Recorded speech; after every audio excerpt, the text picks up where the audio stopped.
दोस्तों, आज इस वीडियो में मैं आपको साल 1990 में आई फिल्म आशिकी से अपना डेब्यू करने वाले राहुल रॉय की जिंदगी से जुड़ी कई ऐसी दुर्लभ जानकारी बताने वाला हूं, जो इसके पहले ना तो आपने YouTube पर कभी किसी वीडियो में देखी होंगी और ना ही इंटरनेट पर आपने इसको कहीं पढ़ा होगा। तो वीडियो पूरा देखते रहिए, क्योंकि इस वीडियो में आज हम राहुल रॉय की जिंदगी के कई राज से पर्दा उठाने वाले हैं। जिस स्मार्ट और हैंडसम राहुल रॉय को आप अपने बचपन से लेकर अभी तक देखते आ रहे हैं, चाहे फिल्म आशिकी में हो, जुनून में हो या फिर सपने साजन के में हो, लेकिन शायद आपको ये बात जानकर हैरानी हो सकती है कि राहुल रॉय एक नहीं बल्कि सेम उनके जैसे दिखने वाले दो लोग हैं। उनका एक जुड़वा भाई भी है जिसकी शक्ल हूबहू राहुल रॉय के जैसी ही लगती है, चाहे उनके बाल हो, उनकी नाक हो या फिर उनके चेहरे की ये बनावट हो। इन दोनों ही भाइयों में मात्र चंद मिनट का अंतर था। इन दोनों का बचपन भी साथ में बीता। आगे चलकर राहुल रॉय तो फिल्म आशिकी से लोगों के बीच में बहुत ज्यादा पॉपुलर हो गए थे, लेकिन आगे चलकर इन दोनों भाइयों के बीच में ऐसा क्या हुआ कि ये अलग हो गए और दूरियां इतनी ज्यादा बढ़ गईं कि बीते कुछ सालों में राहुल रॉय को ब्रेन स्ट्रोक भी आया था और उनकी तबीयत बहुत ज्यादा खराब भी हो गई थी। लेकिन इन सब के बावजूद भी उनके जुड़वा भाई उन्हें देखने के लिए तक नहीं आए और आज लगभग 10 साल से भी ज्यादा हो चुके हैं और ये दो भाई एक दूसरे से मिले तक नहीं हैं। तो आखिर क्यों उनके जुड़वा भाई को आज तक पूरी दुनिया से छुपा कर रखा गया और राहुल रॉय अपनी एक मुंह बोली बहन के साथ में रहने लगे हैं, जो पहले खुद एक मॉडल थी लेकिन आगे चलकर उन्होंने अध्यात्म का रास्ता चुना था। आखिर क्यों राहुल रॉय की पत्नी उन्हें छोड़कर चली गई थी और एक समय में जहां राहुल रॉय की गिनती बॉलीवुड में शाहरुख खान, सलमान खान, आमिर खान, अजय देवगन, सुनील शेट्टी और अक्षय कुमार जैसे एक्टर्स में की जाने लगी थी, उसी सुपरस्टार को आज दर दर की ठोकरें खानी पड़ रही हैं। यहाँ तक कि इंस्टाग्राम पर छोटे छोटे क्रिएटर्स के साथ में उन्हें कोलैब भी करना पड़ रहा है और स्थिति इतनी ज्यादा खराब हो गई कि मात्र चंद रुपयों की खातिर उन्हें अपनी पॉपुलर फिल्म आशिकी के गानों पर दूसरे क्रिएटर्स के साथ में रील बनानी पड़ रही है। अभी हाल ही में राहुल मीडिया के सामने आए, जहां पर वो एक भारी भरकम बैग उठाकर जाते हुए नजर आ रहे थे, जिस वीडियो को देखकर साफ साफ ये बात पता चलती है कि वो पर्सनल लाइफ में कितने परेशान हैं और उन्हें काम की कितनी जरूरत है। और इस तरह के बहुत सारे वीडियोज वायरल हो जाने के बाद में जब लोगों ने राहुल रॉय को क्रिटिसाइज करना शुरू कर दिया, तो राहुल रॉय ने अपने इंस्टाग्राम हैंडल पर एक बहुत बड़ा पोस्ट लिखा और इस पोस्ट में उन्होंने ये लिखा कि लोग उनका मजाक बनाने के पहले उनकी कंडीशन बारे में जान लें, उनकी आर्थिक स्थिति कैसी है, उन्हें पैसे की बहुत ज्यादा जरूरत है। तो ऐसा मजाक बनाने से अच्छा है कि अगर वो राहुल रॉय को कोई काम दिला सकें जिससे कि उन्हें कुछ पैसे मिल सकें तो उन्हें बहुत खुशी होगी। तो आखिर ये नौबत आई कैसे, जहां एक समय राहुल रॉय के घर के सामने प्रोड्यूसर्स की लाइन लगी रहती थी। राहुल रॉय ने एक दिन में 19 से भी ज्यादा फिल्में साइन की थीं। लोग राहुल रॉय को बहुत ज्यादा पसंद करने लगे थे और उनको जनता के बीच का हीरो मानते थे। लेकिन आगे चलकर कंडीशन इतनी ज्यादा खराब कैसे हो गई कि राहुल रॉय अर्श से फर्श तक आ गए।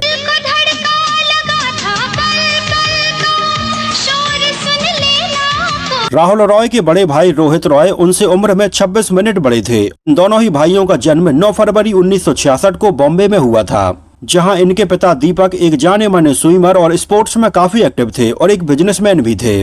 उनके अलावा उनकी माँ थी इंदिरा रॉय, जो एक जानी मानी राइटर थी और यूनिसेफ और ऐसी कई और नामी ग्रामी संस्थाओं के लिए वो आर्टिकल्स लिखती रहती थी। और वैसे अगर देखा जाए तो राहुल रॉय के परिवार का फिल्म लाइन से दूर दूर तक कोई भी कनेक्शन नहीं था। लेकिन राहुल रॉय के एक मामा थे, कोरी वालिया, जो कि बहुत सारे सेलिब्रिटीज के लिए कपड़े डिजाइन किया करते थे। इसके अलावा कई सेलिब्रिटीज का वो मेकअप भी किया करते थे। तो खैर, मुंबई में इन दोनों ही जुड़वा भाइयों का जन्म होता है, लेकिन इनकी शुरुआती स्कूलिंग की पढ़ाई दिल्ली से होती है, जहां इन दोनों ने दिल्ली के एक बहुत बड़े स्कूल से पढ़ाई की और ये सेम वही स्कूल था जिस स्कूल से शाहरुख खान ने भी पढ़ाई की थी। और राहुल रॉय और शाहरुख खान सेम स्कूल में सेम क्लास में पढ़ते थे।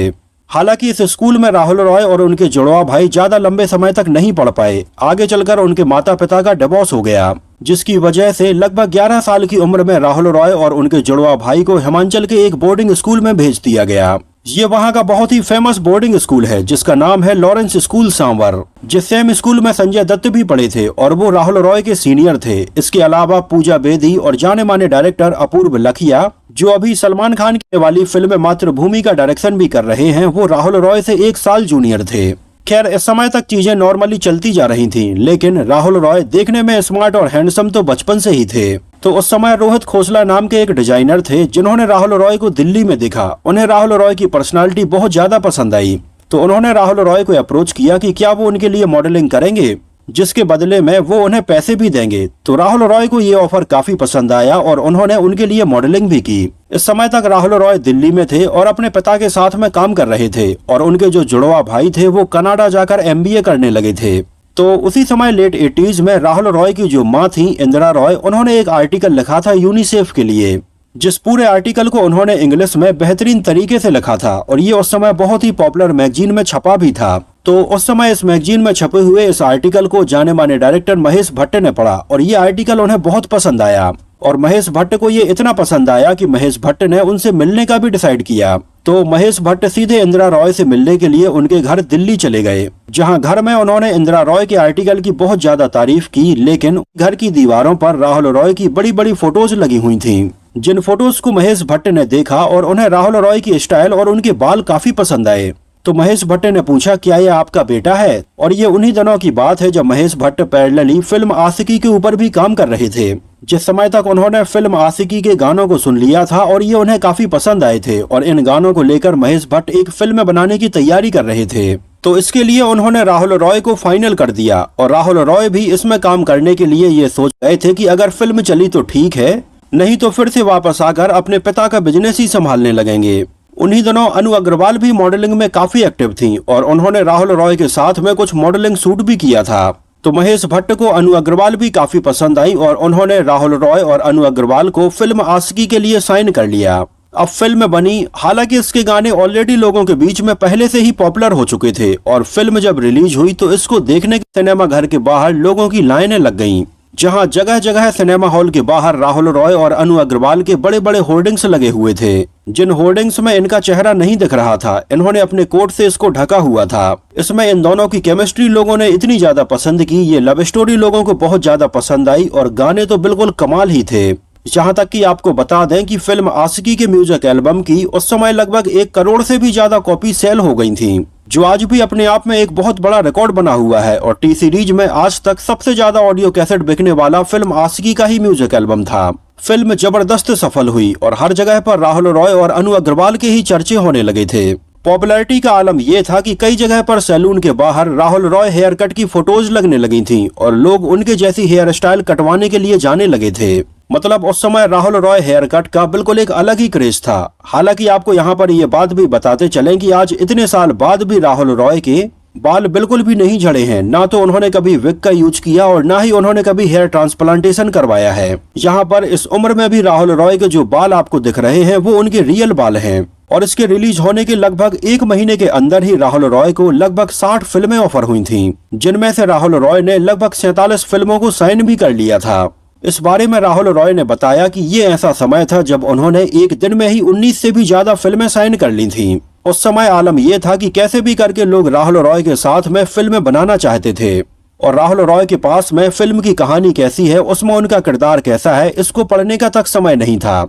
लेकिन यहीं पर राहुल रॉय की सबसे बड़ी गलती हो गई। उन्होंने आंख बंद करके ही फिल्मों को साइन कर लिया, बिना ये देखे कि फिल्म की कहानी कैसी है, इसका किरदार कैसा है और ये फिल्म उनके करियर को कहीं आगे चलकर इफेक्ट तो नहीं करेगी। उस समय राहुल रॉय इंडस्ट्री में बिल्कुल नए नए ही थे और हर एक फिल्म के लिए उन्हें अच्छा खासा पैसा भी मिल रहा था। तो राहुल रॉय आंख बंद करके एक के बाद एक फिल्में साइन करते ही चले गए और लगभग 5-5, 6-6 फिल्मों की शूटिंग पैरेलली चलने भी लगी। राहुल रॉय उन दिनों एक दिन में 3-3 शिफ्ट कर रहे थे और ये बात उन्होंने खुद ऑन रिकॉर्ड कही है कि लगभग 20 घंटे से भी ज्यादा वो उस समय काम करने लगे थे। लेकिन अब इतनी सारी फिल्मों में काम करते करते राहुल रॉय को ये समझ में आने था कि ये फिल्म अच्छी बन रही है और ये फिल्म अच्छी नहीं बन रही है। उस समय राहुल रॉय के द्वारा साइन की गई कई फिल्मों की लगभग 50 से 60% शूटिंग कंप्लीट हो जाने के बाद इनमें से कई फिल्में बीच में ही बंद हो गई थीं। कुछ के साथ में फाइनेंशियल प्रॉब्लम थी तो कुछ फिल्मों के डायरेक्टर और प्रोड्यूसर बीच में खत्म हो गए थे, तो इनमें से कई फिल्में कंप्लीट नहीं हो पाई थीं। लेकिन इन फिल्मों की लगभग आधे से ज्यादा शूटिंग कंप्लीट करने में राहुल रॉय का समय तो बर्बाद हो ही चुका था। खैर, आशिकी के बाद में राहुल रॉय की कुछ फिल्में रिलीज हुई, जिनमें प्यार का साया, गजब तमाशा, सपने साजन के। इसके बाद एक बार फिर से महेश भट्ट ने राहुल रॉय के साथ में फिल्म जुनून बनाई, जिसमें राहुल रॉय हमें एक शेर बने हुए नजर आए थे। और इसके बाद उनकी फिल्म दिलवाले कभी न हारे, भूकंप, फिर तेरी कहानी याद आई, पहला नशा, गुमराह और ऐसी कई और फिल्में शामिल रहीं।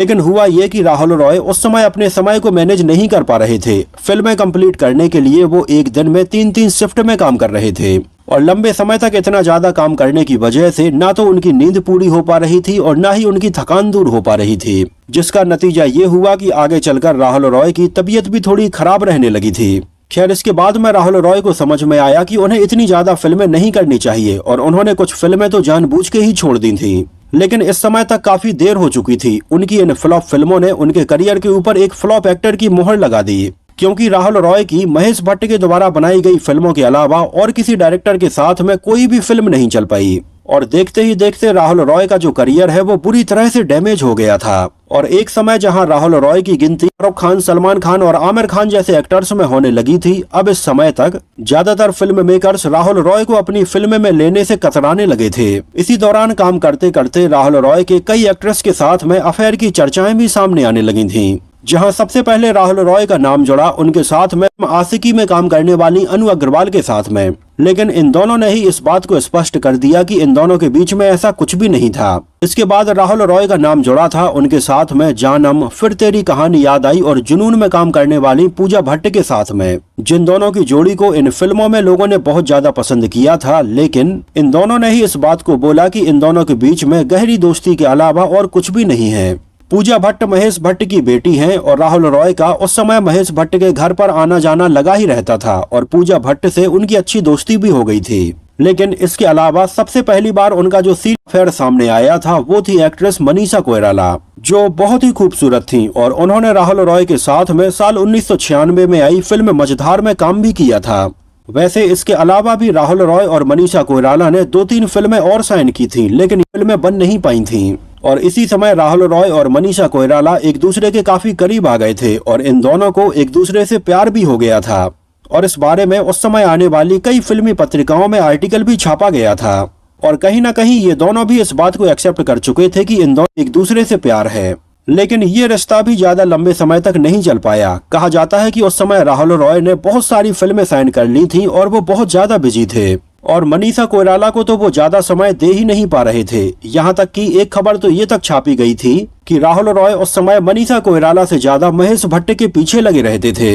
यहाँ तक कि खाली समय में जब वो मनीषा कोइराला से मिलने के लिए जाते भी थे तो मनीषा कोइराला के फोन से ही महेश भट्ट से बातें किया करते थे, बट उनके साथ में अगली फिल्म कौन सी बनाएंगे, और ये सारी चीजें मनीषा कोइराला को पसंद नहीं आ रही थी। तो धीरे धीरे इन दोनों के बीच में दूरियां बढ़ने लगीं और आगे चलकर ये दोनों अलग हो गए थे।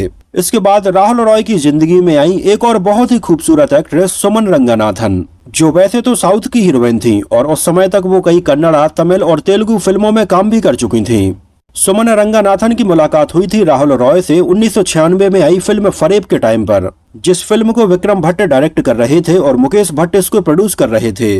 तो सुमन रंगनाथन का महेश भट्ट के घर पर आना जाना लगा रहता था और यहीं पर उनकी मुलाकात पहली बार राहुल रॉय से हुई थी, जहां दोनों की दोस्ती हो गई और ये दोस्ती आगे चलकर प्यार में बदल गई। आपको बता दें कि उस समय राहुल रॉय और सुमन रंगनाथन को लेकर भी 2 फिल्में अनाउंस हुई थी। ये दोनों ही फिल्में थी टाडा और जिगर वाले, जिन दोनों ही फिल्मों के लिए इनका फोटो शूट हुआ था और कुछ शूटिंग भी कंप्लीट हो चुकी थी, लेकिन आगे चलकर ये फिल्में कंप्लीट नहीं हो पाई। तो ऑफिशियली अगर देखा जाए तो राहुल रॉय की सुमन रंगनाथन के साथ में कोई भी फिल्म नहीं है, लेकिन फिर भी ये दोनों एक दूसरे से प्यार करने लगे थे। यहाँ तक कि राहुल रॉय ने सुमन रंगनाथन को बॉलीवुड में और भी कई फिल्में दिलाई और लगभग 3 साल तक इन दोनों का ये रिश्ता चला। लेकिन आगे चलकर सुमन रंगनाथन साउथ में ही जाकर शिफ्ट हो गई थी और राहुल रॉय यही मुंबई में थे, तो इन दोनों का लॉन्ग डिस्टेंस रिलेशनशिप ज्यादा अच्छा नहीं चल पाया और आगे चलकर ब्रेकअप हो गया। खैर, इसके बाद में राहुल रॉय की जिंदगी में एंट्री हुई एक जानी मानी मॉडल राजलक्ष्मी खानविलकर की, जो उस समय मॉडलिंग में काफी एक्टिव थी और कई जगह पर मॉडलिंग शोज कर चुकी थी।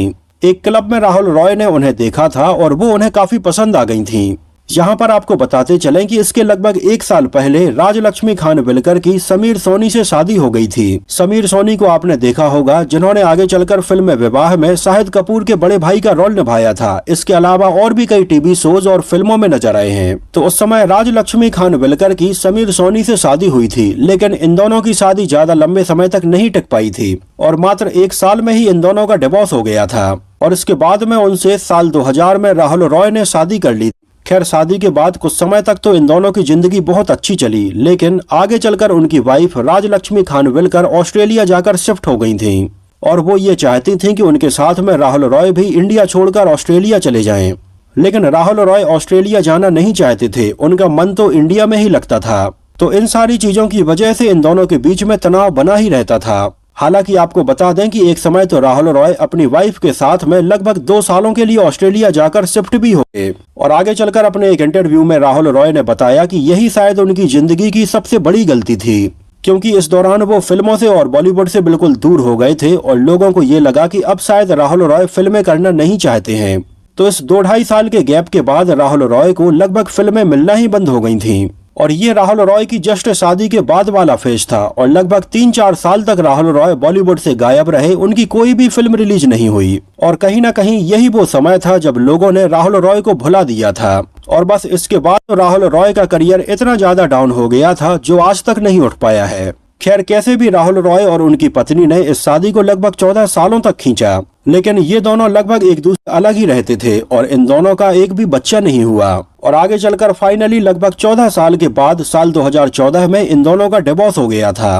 और आज भी उनकी पत्नी सिडनी ऑस्ट्रेलिया में रहती हैं और राहुल रॉय इंडिया में रहते हैं। तो इस समय तक राहुल रॉय अपनी जिंदगी में अब काफी अकेले पड़ गए थे। एक तो उनका करियर भी अच्छा नहीं चल रहा था, ऊपर से उनके कोई बच्चे भी नहीं थे। जिंदगी बिल्कुल अकेली हो गई थी। उनके जुड़वा भाई भी कनाडा जाकर शिफ्ट हो गए थे और वो अपना काम कर रहे थे। राहुल रॉय की जिंदगी में इतने सारे विवाद समय समय पर रहे जिसका असर भी उनके करियर के ऊपर पड़ा। जैसे ये 1994 के आसपास की बात है जब राहुल रॉय की एक फिल्म बन रही थी। इसमें रवीना टंडन, रौनक रॉय और नगमा भी नजर आ रहे थे। फिल्म का नाम था जब जब दिल मिले। इस फिल्म के सेट पर एक खतरनाक हादसा हुआ जिसकी शूटिंग कई दिनों से फिल्म सिटी में चल रही थी और फिल्म सिटी के हेलीपैड पर इसकी एक्शन सीन शूट हो रहे थे। इसमें राहुल रॉय को एक तेज रफ्तार से जीप चलानी थी, लेकिन एंड मौके पर जिस जीप में राहुल रॉय को बैठाया गया उसके ब्रेक फेल हो गए। गाड़ी बहुत ज्यादा स्पीड में थी और ब्रेक फेल होने की वजह से ये बेकाबू हो गई और पास की ही झाड़ियों में जा गिरी।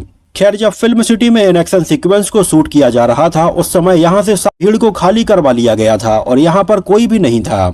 लेकिन आप किस्मत देखिए, यहाँ पर झाड़ियों में जहाँ पर ये कार जाकर गिरी थी वहीं पर चोरी छुपे एक आदमी फिल्म की शूटिंग देख रहा था और राहुल रॉय की ये कार जाकर सीधे उसी से टकरा गई थी, जिस घटना में उसे गंभीर रूप से चोटें आई थीं और उसे ले जाकर हॉस्पिटल में एडमिट करवाना पड़ा था। आगे चलकर राहुल रॉय के खिलाफ गोरेगांव पुलिस में एक FIR भी दर्ज की गई, जिसके बचाव में राहुल रॉय ने ये कहा कि इसमें उनकी कोई भी गलती नहीं है। उन्हें तो इस बात का बिल्कुल पता भी नहीं था कि कोई यहाँ पर झाड़ियों में छुपकर बैठा हुआ है, जबकि फिल्म वालों ने ये पूरी लोकेशन करवा दी थी और उस आदमी को वहाँ पर नहीं होना चाहिए था। इस कार दुर्घटना में उस शख्स की जांघ की हड्डी टूटी थी, जिसके इलाज के खर्च के रुपए भी राहुल रॉय ने दिए थे। खैर, राहुल से कई दिनों तक पूछताछ तो होती रही, लेकिन इस मामले में उन्हें गिरफ्तार नहीं किया गया था। और अंततः जो ये फिल्म बन रही थी जब जब दिल मिले, ये लगभग 80% बनकर तैयार हो गई थी, लेकिन आज तक कंप्लीट नहीं हो पाई और रिलीज नहीं हुई। और 90s में राहुल रॉय की ऐसी एक नहीं तमाम फिल्में बंद हो गई थीं। यहाँ तक कि राहुल रॉय 90 के दशक में कुछ हॉलीवुड फिल्मों में भी काम करने वाले थे, लेकिन बात नहीं बन पाई और वो इन फिल्मों में काम नहीं कर पाए थे। एक फिल्म उनकी दिव्या भारती के साथ में भी बन रही थी जो अधूरी रह गई, नहीं बनी। एक फिल्म अक्षय कुमार के साथ में भी बन रही थी, वो भी नहीं बन पाई। राहुल रॉय को लेकर एक और बड़ा केस हुआ था जब राहुल रॉय संजय दत्त और श्रीदेवी जी के साथ में फिल्म गुमराह की शूटिंग मॉरिशस में कर रहे थे। उन दिनों मॉरिशस में भी राहुल रॉय का अच्छा खासा क्रेज था और उनके बहुत सारे फैंस उनके साथ में फोटो खिंचाने के लिए आते थे। तो उस समय मॉरिशस में राहुल रॉय का एक फैन नशीले पदार्थों की तस्करी करने वाला भी था और उसने भी फिल्म गुमराह के सेट पर भीड़ में आकर राहुल रॉय के साथ में एक फोटो भी खिंचाई थी। खैर, राहुल रॉय के लिए तो ये बात यहीं पर खत्म हो गई थी, लेकिन आगे चलकर जब इस शख्स को मॉरिशस पुलिस ने अरेस्ट किया तो उसने बताया कि उसके साथ में उसके पार्टनर राहुल रॉय भी हैं और उसने राहुल रॉय के साथ में उनकी फोटो भी पुलिस को दिखाई, जिसके बाद राहुल रॉय की मुश्किलें बढ़ गई। मॉरिशस पुलिस उनके पास में आई और राहुल रॉय से भी पूछताछ की गई। उन्हें बताया गया कि उस शख्स ने राहुल रॉय का नाम लिया है, तो क्या वो उसको जानते हैं या उससे मिले हैं। तो राहुल रॉय ने कहा कि ना तो वो उसको जानते हैं और ना ही उससे कभी मिले हैं। हाँ, ये अलग बात है कि उनके बहुत सारे फैंस समय समय पर आकर उनके साथ में फोटो खींचते रहते हैं और हो सकता है कि ऐसी ही फोटो उस शख्स ने भी राहुल रॉय के साथ में खींची हो, लेकिन राहुल रॉय हर फोटो खींचने वाले से ये नहीं पूछते हैं कि वो कहाँ का है, उसका नाम क्या है, वो तो बस फोटो खींचकर चले जाते हैं। तो राहुल रॉय साथ में पर डे ऐसे हजारों लोग फोटो खींचते हैं तो वो उनको पर्सनली जानते नहीं हैं। खैर, ये मामला काफी आगे बढ़ गया और पुलिस राहुल रॉय की बात नहीं मान रही थी। तब जाकर फिल्म गुमराह के प्रोड्यूसर यश जौहर इसमें आए उन्होंने मॉरिशस पुलिस को राहुल रॉय की सारी डेट्स बताई कि कब राहुल रॉय कहां पर थे और बहुत सारे और भी प्रूफ दिए। खैर कई दिनों तक वहां पर पूछताछ करने के बाद फाइनली मॉरिशस पुलिस ने राहुल रॉय को छोड़ा था। साल 2005 में राहुल रॉय ने एक बार फिर से लीड एक्टर के तौर पर कमबैक करने का प्लान किया था और इस साल वो हमें फिल्म मेरी आशिकी में नजर आए, लेकिन ये फिल्म नहीं चल पाई। इसके बाद वो कॉमेडी फिल्म नॉटी बॉय में नजर आए, आगे चलकर रफ्ता रफ्ता द स्पीड में नजर आए, लेकिन कोई भी फिल्म नहीं चली।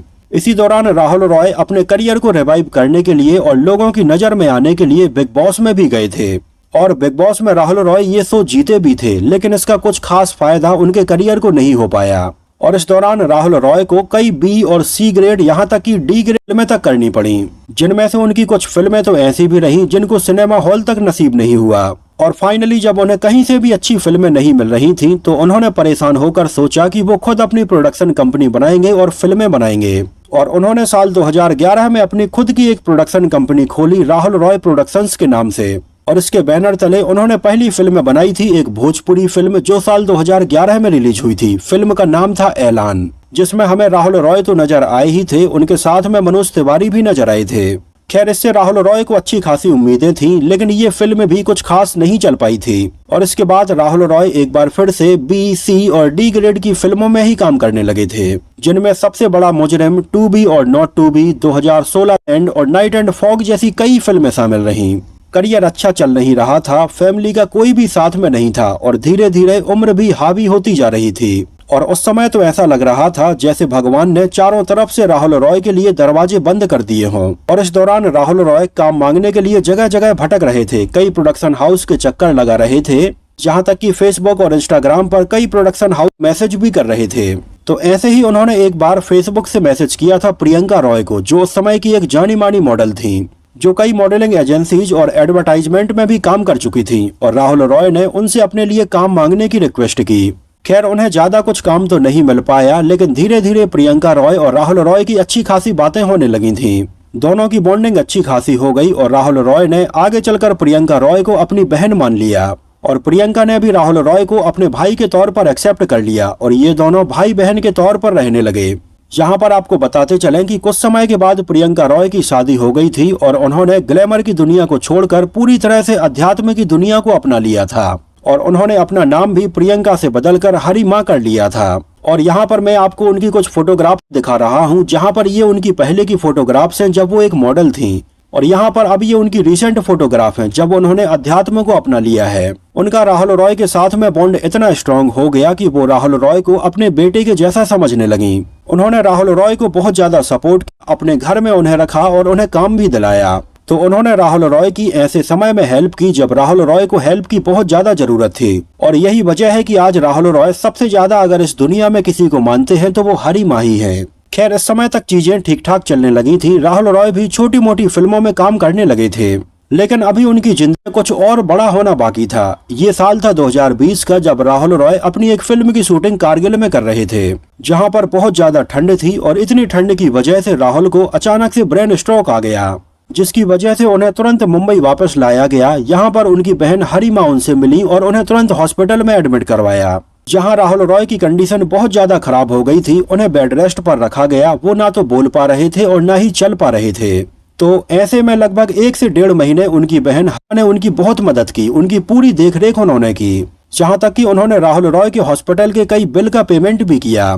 लेकिन फिर भी राहुल रॉय के हॉस्पिटल का बिल बहुत ज्यादा हो गया और वो इतने पैसे नहीं पे कर पा रही थी। तो ऐसे में उनकी मदद के लिए सामने आए बॉलीवुड के भाईजान सलमान खान, जिन्हें जब राहुल रॉय की इस कंडीशन के बारे में पता चला तो उन्होंने तुरंत हरी माँ से फोन पर बात की और राहुल रॉय की पूरी कंडीशन जानी और उन्होंने तुरंत हरी बोला कि वो बिल्कुल भी फिक्र ना करें, राहुल रॉय उनके बहुत अच्छे और बहुत पुराने दोस्त हैं। और सलमान खान ने उनके हॉस्पिटल का जो बिल बकाया था लगभग 2 लाख रुपए, वो तुरंत पे किया।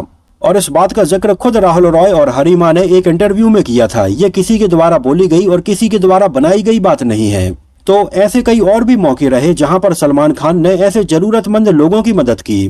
खैर राहुल रॉय ठीक हो गए, हॉस्पिटल से डिस्चार्ज होकर वो हरी माँ के घर पर आ गए, लेकिन इसके कुछ समय बाद तक भी उन्हें बोलने में और चलने में काफी प्रॉब्लम होती थी। खैर धीरे धीरे राहुल रॉय इससे रिकवर हो गए, धीरे धीरे वो बोलने भी लगे और वो चलने भी ठीक से लगे।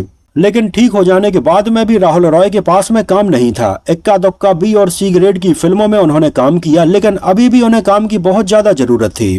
खैर, इससे ठीक हो जाने के बाद में 2023 में उन्होंने फिल्म आगरा में काम किया, जिसको कांस फिल्म फेस्टिवल में लोगों ने बहुत ज्यादा पसंद किया था।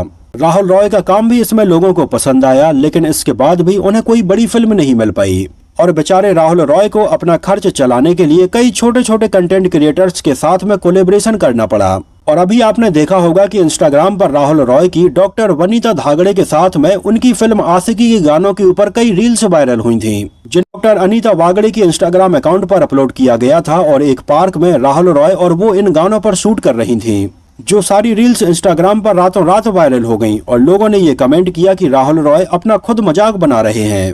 खैर, जब ये ट्रोलिंग बहुत ज्यादा बढ़ने लगी तो राहुल रॉय ने सामने आकर इसके बारे में खुलासा किया कि डॉक्टर वनीता धागड़े वही हैं जिन्होंने उनकी ब्रेन स्ट्रोक के टाइम पर बहुत ज्यादा हेल्प की थी और वो फिल्म आशिकी और उनकी बहुत बड़ी फैन रही हैं और वो चाहती थी कि राहुल रॉय उनके साथ में भी इन गानों के ऊपर रील बनाए। तो इसी वजह से राहुल रॉय ने उनका दिल नहीं तोड़ा और उनके साथ में ये सारी रील्स शूट की। और इस बात से उन्हें बिल्कुल भी फर्क नहीं पड़ता है कि लोग उनके बारे में क्या सोचते हैं क्या नहीं, उन्हें जो सही लगता है वो करते हैं। अलावा राहुल रॉय के और भी कई वीडियो वायरल हुए जहां पर राहुल रॉय एक बड़ा सा सूटकेस उठाकर चलते हुए नजर आ रहे थे, जिसको लेकर भी कई लोगों ने उनका मजाक बनाया कि सोचो एक समय वो कहां पर थे और आज क्या हालत हो गई है।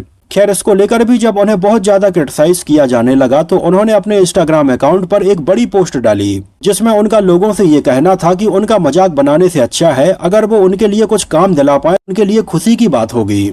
उन्हें काम की जरूरत है तो लोग उनका मजाक ना बनाएं, अगर उनके लिए कुछ काम दिला सकते हैं तो काम जरूर दिलाएं। खैर, राहुल रॉय अपना ये बड़ा सा सूटकेस उठाकर मठ जा रहे थे, जहां पर वो अपनी बहन हरी माँ के घर पर थे और इसके बाद उन्होंने अपनी बहन और अपने जीजा के साथ में एक फोटो भी शेयर की थी और उन्होंने फिर से बताया था कि अब वो बिल्कुल ठीक है, उनके बारे में ज्यादा फिक्र करने की जरूरत नहीं है।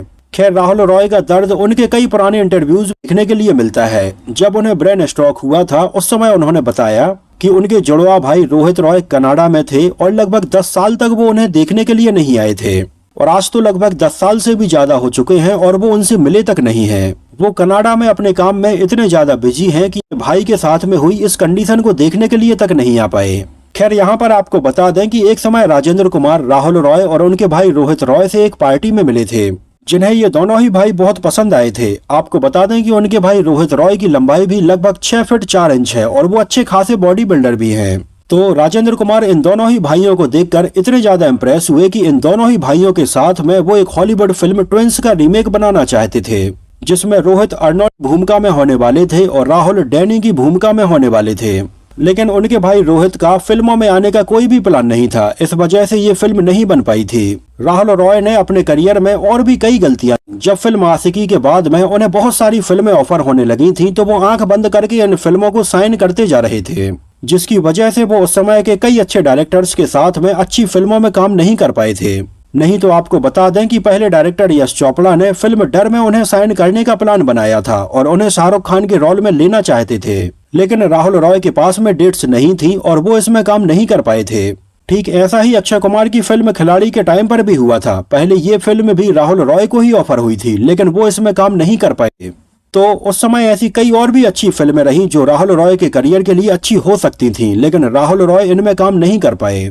आगे चलकर उनके मेंटर और उनके पिता समान महेश भट्ट के साथ में भी उनके रिश्ते में खटास आ गई। जब फिल्म आशिकी 2 बन रही थी उस समय राहुल रॉय ने इसको लेकर ये कमेंट कर दिया था कि भले ही आशिकी 2 बने 3 बने, लेकिन वो आशिकी के जैसी नहीं बन पाएगी। और ये बात महेश भट्ट को बहुत ज्यादा बुरी लगी और उन्होंने राहुल रॉय को जवाब भी दिया था। और जब फिल्म आशिकी 2 का प्रीमियर रखा गया तो उस समय इसमें नदीम श्रवण और इसमें काम करने वाले बाकी कास्ट और क्रू मेंबर्स को भी बुलाया गया, लेकिन आशिकी के मेन हीरो राहुल रॉय को इसमें इनवाइट नहीं किया गया और ये बात राहुल रॉय को बहुत ज्यादा बुरी लगी। और इस बारे में अपनी प्रतिक्रिया देते हुए राहुल रॉय ने एक इंटरव्यू में बताया था कि आज से लगभग 24 साल पहले वो महेश भट्ट के वो बेटे थे जो उनके साथ में हर सुख दुख की घड़ी में खड़े रहे थे, लेकिन उन्होंने फिल्म आशिकी के प्रीमियर में सबको बुलाया लेकिन राहुल रॉय को नहीं बुलाया। तो एक समय जो महेश भट्ट मेरे पिता के समान रहे हैं, आज मैं उनसे बहुत ज्यादा दूरी महसूस करता हूं। आपको बता दें कि राहुल रॉय को जब ब्रेन स्ट्रोक आया था उस समय भी महेश भट्ट या पूजा भट्ट ने किसी ने भी मदद नहीं की थी और आज के टाइम पर राहुल रॉय और महेश भट्ट बीच में काफी दूरियां हैं। राहुल रॉय आज भी मुंबई में अपना काम खुद ही करते हैं और अपनी खुद की कार में नहीं बल्कि ऑटो में ही सफर करते हैं। और आप तो जानते ही हैं कि ऑटो वाले, बस वाले, चाय वाले, ये सब राहुल रॉय की फिल्म आशिकी के और उनके गानों के कितने बड़े फैन थे। तो कई बार तो राहुल रॉय जब ऑटो से जाते हैं तो ऑटो वाला उन्हें पहचान लेता है और उनसे किराए के पैसे तक नहीं लेता है। और इस बारे में राहुल रॉय का हमेशा ये कहना है कि भले ही वो अपनी जिंदगी में सब कुछ हार चुके हों, लेकिन उनके ऐसे चाहने वाले हमेशा उन्हें जिंदा रखते हैं। इसके अलावा राहुल रॉय को कई छोटी छोटी शादी फंक्शंस में भी स्टेज शो करते हुए देखा गया और इसको लेकर भी लोगों ने उन्हें काफी क्रिटिसाइज किया। लेकिन राहुल रॉय इसको लेकर बहुत ज्यादा रिएक्ट नहीं करते हैं, क्योंकि उन्हें पैसे की जरूरत है, उन्हें अपना घर चलाना है। और ऐसे वो अगर लोगों की बातें सुनकर काम नहीं करेंगे तो कौन उनका घर चलाने के लिए आ रहा है या फिर कौन उन्हें पैसे देने आ रहा है। तो एक समय सुपरस्टार रहे राहुल रॉय की जिंदगी का ये कड़वा सच है और चकाचौंध भरी ग्लैमर की दुनिया के पीछे की अंधेरी दुनिया है। तो एक समय सुपरस्टार रहे राहुल रॉय की जिंदगी का ये वो कड़वा सच है जो ज्यादातर लोग नहीं जानते थे। साथ ही साथ उनकी ये पूरी लाइफ देखने के बाद समझ में आता है कि बाहर से इतनी चकाचौंध भरी ग्लैमर की दुनिया के पीछे कितना डार्क अंधेरा है। मतलब फिल्मी दुनिया एक ऐसी टनल है जिसमें अंदर जाने के बाद कुछ लोगों को तो रोशनी की किरण नजर आ जाती है, लेकिन 80 से 90% लोग ऐसे हैं जिनकी दुनिया ऐसे अंधेरे में ही निकल जाती है। खैर, राहुल रॉय मुझे बहुत ज्यादा पसंद थे, उनकी कई फिल्में मैंने देखी, उनके गाने भी देखे, लेकिन कहीं न कहीं आज के टाइम पर उनकी ये कंडीशन देखकर मुझे अंदर से दिल से बुरा लग रहा है। खैर, आपका राहुल रॉय के बारे में क्या कहना है, आपके क्या विचार हैं, वो आपको कैसे लगते थे और उनकी जिंदगी के बारे में ये सारी बातें जानने के बाद आपका उनके बारे में क्या कहना है। तो फिलहाल के लिए इस वीडियो में इतना ही। अगर ये वीडियो आपको पसंद आया हो, मेरी मेहनत आपको पसंद आई हो, तो उसको प्लीज लाइक करके मुझे इस बात का जवाब जरूर दीजिए। तो मिलते हैं किसी नए वीडियो में कुछ और ऐसी ही इंटरेस्टिंग और रोचक बातों के साथ।